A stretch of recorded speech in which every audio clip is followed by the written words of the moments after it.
大家好，我係鄧師兄。有人話咧，天才咧係1分嘅天賦加99分嘅汗水，亦都有人話咧，做事要成功咧，7分係靠努力，3分係靠運氣嘅。我會改為咧5分係努力，3分係運氣，再加2分嘅天分。或者你可以叫天分做慧根，或者係直覺。有人咧天生對顏色比較敏感啲，所以佢嘅藝術才華咧會比一般人高。亦都有人對文字特別敏感，所以做律師或者做老師嘅機會咧比普通人高喎。好多偉大嘅人物咧，佢哋嘅成就都係源自同一般人唔同嘅想法，而呢啲想法無非就係對某一啲方面特別敏感，再加埋自身嘅努力，得到巨大嘅發揮嘅。咁你呢？你嘅慧根同直覺又喺邊度呢？可能有好多人都唔同意以上嘅講法，話係5分嘅努力，3分嘅運氣，再加2分嘅天分。但係人越大越明白，好多嘢咧唔係全力以赴就搞得掂嘅，唔係99分嘅汗水就換嚟99分嘅收穫。只不過咧有冇跳出個框框諗一諗，世界之大無奇不有，有啲嘢咧我哋無法想象，亦都有啲嘢咧講亦都講唔清。個中嘅原因咧，我哋以後有機會慢慢再講。風水術數對我嚟講咧，就係集合咗古人嘅智慧，運用咗環境同埋宇宙變化嘅規律，達至一啲咧趨吉避凶嘅效果喎。而你又有冇呢啲玄學嘅慧根同智慧呢？呢排好多人嘅心情都好沉重啊，所以咧，我哋今集嚟啲輕鬆啲話題，玩下遊戲，睇下大家嘅直覺有幾準，可能咧你就會係下一個風水嘅大師啦。喺玩呢個遊戲之前呢，我咧就會嚟緊有幾個真實嘅例子，係用唔同嘅玄學範疇去測試下大家直覺有幾準嘅。但係咧，喺玩之前呢，最重要嘅就係大家要喺一個安寧環境嘅地方嗰度進行，要比較舒適一啲，環境唔可以太嘈吵。如果太嘈的話咧，我建議係去一個比較安靜嘅地方先至繼續啦。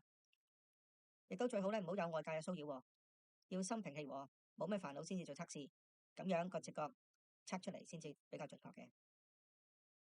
好啦，接下嚟為咗幫助大家，請大家咧跟住下面嘅方法去做，令到大家嘅精神放鬆，直覺提升。請大家喺我講嘅時候咧，一路做深呼吸，慢慢吸氣，慢慢呼氣，放鬆自己。一路講嘅時候咧，慢慢繼續做深呼吸，沉澱一下自己嘅思緒，清空一下腦袋裏面嘅垃圾，將佢哋掃走。純粹用直覺去揀就得噶啦。請大家繼續放鬆，深呼吸。請問你準備好未呢？我哋咧用5秒嘅時間去慢慢做深呼吸，沉澱一下自己，放鬆一下。我哋5秒之後就開始啦。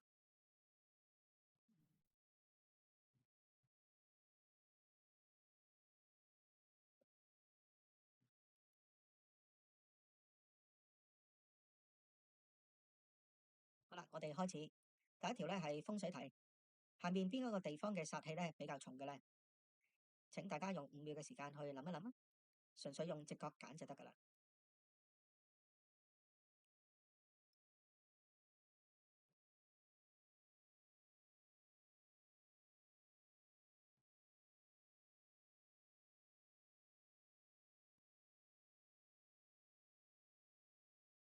揀好未呢？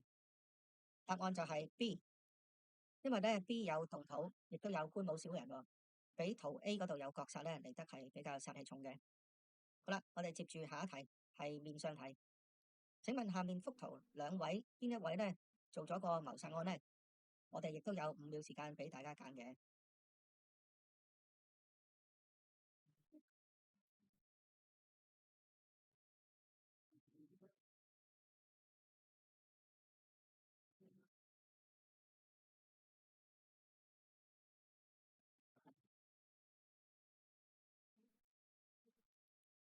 好啦，答案咧就係 A。呢個人嘅面相咧比較粗魯、衝動、自私同埋寡情嘅喎。呢個人咧係一個患有抑鬱症嘅人，係耶魯大學嘅校友嚟嘅，係一個前外交官，能夠講5種語言。喺個謀殺案發生嘅時候咧，佢咧就將個鐵錘將佢37歲嘅妻子同分別5歲、10歲同14歲嘅仔咧打死嘅。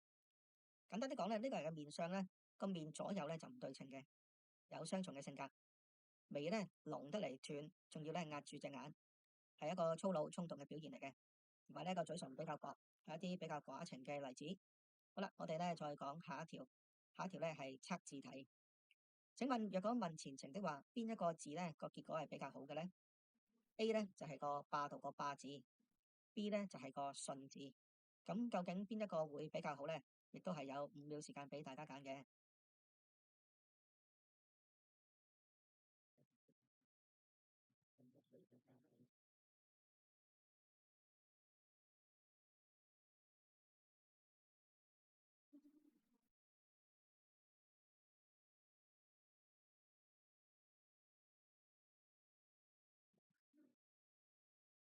好啦，答案呢就係 A 個霸字。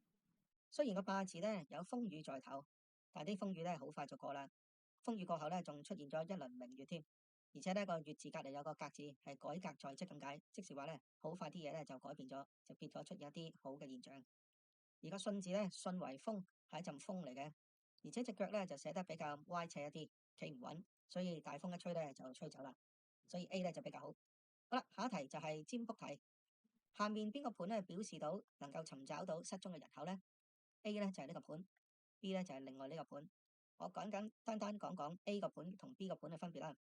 A 個盤咧就係你見到一啲甲乙丙丁啲字咧就係重複出現嘅，而且佢個格仔裏面咧大部分啲顏色都係一樣嘅。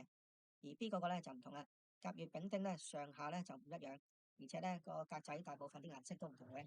咁究竟係 A 定 B 咧？大家又俾啲時間諗一諗啊！